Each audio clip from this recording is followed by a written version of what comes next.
Hi friends, नमस्कार। कैसे हैं आप लोग? मैं हूं डॉक्टर अखिलेश कुमार और स्वागत है आप लोग को हमारे यूट्यूब चैनल आपकी सेहत मेरी सलाह में।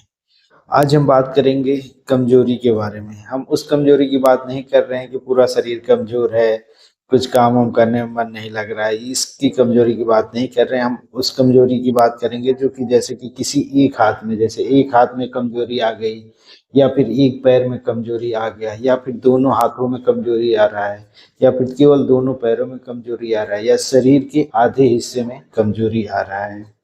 तो इनको अलग अलग, एक टर्म होता है पेरेसिस का मतलब होता है कमजोरी, और एक प्लेजिया होता है जो मतलब कि पैरालिसिस होता है। जैसे या तो कमजोरी हुआ, और एक होता है कि एकदम से हाथ पैर काम करना बंद कर दे, पैरालिसिस जिसको कहते हैं। दोनों अलग अलग टर्म है, दोनों के अलग अलग कारण होते हैं। तो इनमें हम बात करेंगे कि अगर जैसे कि मोनोपेरेसिस जैसे होता है, तो मोनोपेरेसिस का मतलब है कि हाथ या पैर में किसी भी एक में कमजोरी है, या तो एक हाथ में हो या एक पैर में हो। इसके अलावा होता है डाइपरेसिस। डाइपरेसिस में होता है कि दोनों ऊपर वाले हाथ में कमजोरी आ रहा है। एक है पैरापेरेसिस। पैरापेरेसिस का मतलब होता है कि दोनों जो है कमर के नीचे दोनों पैर जो है कमजोर हो रहे हैं, सही से काम नहीं कर रहे हैं।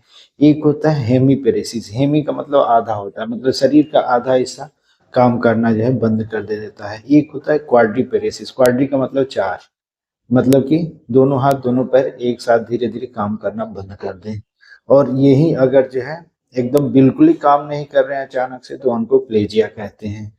तो ये हो गया कि जो है अब सबके अलग अलग कारण होते हैं, सबके अलग अलग इलाज होता है। जैसा कारण वैसा इलाज होता है।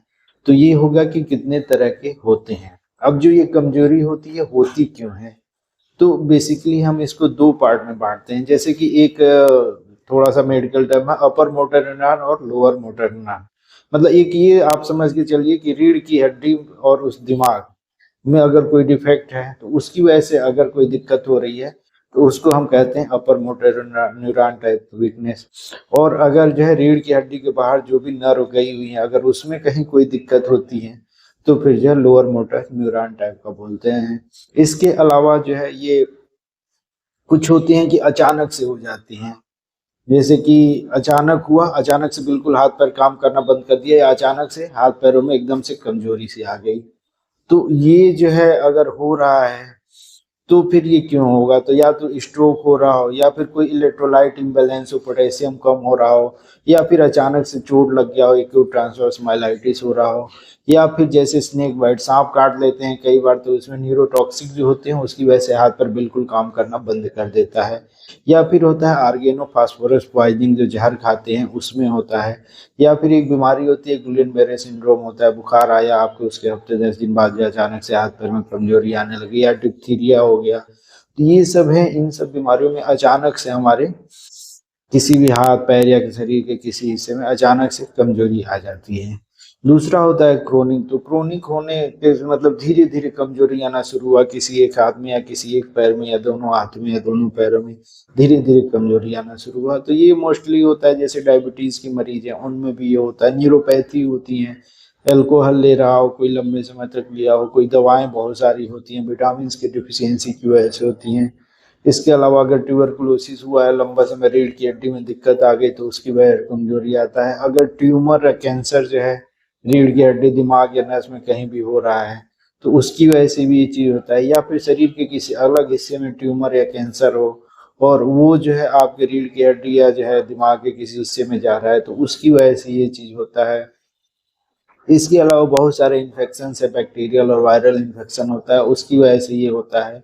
एक होता है कि नर्व की जो डिजेनरेटिव मतलब धीरे धीरे गलती है, तो उसकी वजह से ये दिक्कत होता है। एक HIV बीमारी जो एड्स है, उसमें भी जो है धीरे धीरे लंबे समय बाद ये चीजें होती हैं।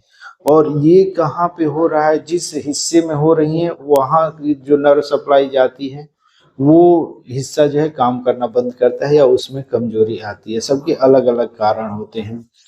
अब इसमें भी कुछ अलग तरह के होते हैं। कुछ होता है जैसे अंगुलियों से जो है कमजोरी शुरू हो, धीरे धीरे ऊपर की तरफ जाए, या नीचे पैर की अंगुलियों से ऊपर की तरफ आए। कुछ होती हैं कि जैसे कि कंधे से शुरू हो नीचे की तरफ जाए, या फिर कमर से शुरू हो और नीचे पैरों की तरफ जाए। तो ये अलग अलग तरह के होते हैं, अलग अलग टाइप होते हैं, सबके अलग अलग कारण होते हैं। अब इन वीकनेस में भी जो है, अब एक और अलग तरीके से हम इनको डिवाइड कर सकते हैं। कुछ होते हैं जैसे हमने बताया था अपर मोटर न्यूरॉन, तो उसमें क्या होता है, उसमें आपकी रिजिडिटी होगी, मतलब हाथ पैर टाइट से रहेंगे मरीज के, चल फिर पर नहीं पाएगा, पर ये नहीं कि उसका हाथ एकदम से कमजोर है, इतना टाइट रहता है कि हाथ पैर आगे नहीं बढ़ा पाता है। बाकी हम जैसे हैमर से रिफ्लेक्स चेक करते हैं तो वो उनका बढ़ा रहता है। इसके अलावा हाथ पैर धीरे धीरे उनका कमजोर होता जाता है, दुबला पतला होता जाता है। वो इस वजह से होता है कि हाथ पैर टाइट रहता है, तो वो जो है उसका यूज ज्यादा करते नहीं है, उसकी वजह से एट्रोफी होती है।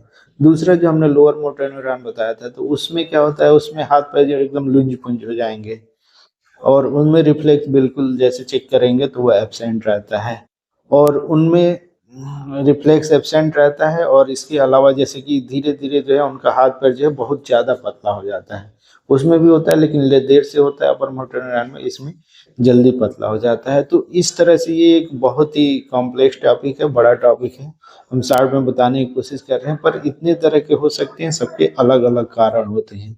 और ये नहीं है कि हुआ तो तुरंत हम जांच करा लिए, पहले देखा जाता है, बहुत लंबा टाइम लगता है, इसमें पूरी हिस्ट्री ली जाती है, कहाँ शुरू है। इसके साथ और बहुत सारे सिम्टम, जैसे पेशाब में दिक्कत होती है, लैट्रिन में दिक्कत होती है, या झुनझुनाहट होता है, सुनपन होता है, जलन होता है, दर्द होता है, कमर से दर्द पैरों की तरफ जाता है, हाथ में दर्द रह जा रहा है। इसके अलावा किसी को घबराहट होता है, पसीने होता है, तो बहुत सारे सिम्टम होते हैं, वो सब चीजें इससे जुड़ी रहती हैं। तो एक लंबी हिस्ट्री होती है, पूरा सही से मरीज से बात करके पूछना रहता है, कब शुरुआत हुआ, धीरे धीरे बढ़ रहा है, तेजी से बढ़ रहा है, किस तरह से बढ़ रहा है, उसके हिसाब से हम जो है बीमारी का पता लगाते हैं, और उसके हिसाब से अंदाजा लगाते हैं कि किस जगह पे दिक्कत है, किस वजह से हो रहा है। और जो फिर फाइनली ये बनता है कि इन इन कारणों से हो रहा है, तो केवल वही जांचें कराते हैं। ये नहीं कि आप आए बताए कमजोरी है तो सब जांचें जितने कारण है सबका एक साथ करा लिए, वो बहुत ही महंगा होता है, मरीज के लिए भी दुखदायक होता है। पैसे की भाई इतनी दिक्कत तो रहती है सबको। और ये भी रहता है कि इतनी सारी जांचें करा लेने से कोई बहुत ज़्यादा फायदा होता नहीं है। आप एकदम सही से हिस्ट्री लेते हैं, फिर एग्जामिनेशन करते हैं, चेक करते हैं कहाँ कहाँ क्या दिक्कत हो सकती है, उसके हिसाब से जांच कराते हैं, और फिर दवाएं चलती हैं। तो बहुत सारे केसेस में थोड़ा टाइम लगता है, पर धीरे धीरे जो है आराम हो जाता है। तो ये, अगर आपको कभी ऐसा दिक्कत हो या आपके किसी भी रिलेटिव को हो रहा हो, तो ये वीडियो आप उनको भेज सकते हैं। अगर अच्छा लग रहा है तो लाइक करें, सब्सक्राइब करें। और इसमें किसी भी जो है एमडी मेडिसिन या न्यूरो फिजिशियन डॉक्टर से दिखाना रहता है, पहले एक बार कारण पता चलता है, उसके हिसाब से इलाज होता है, मरीज धीरे धीरे ठीक हो जाता है। नमस्कार।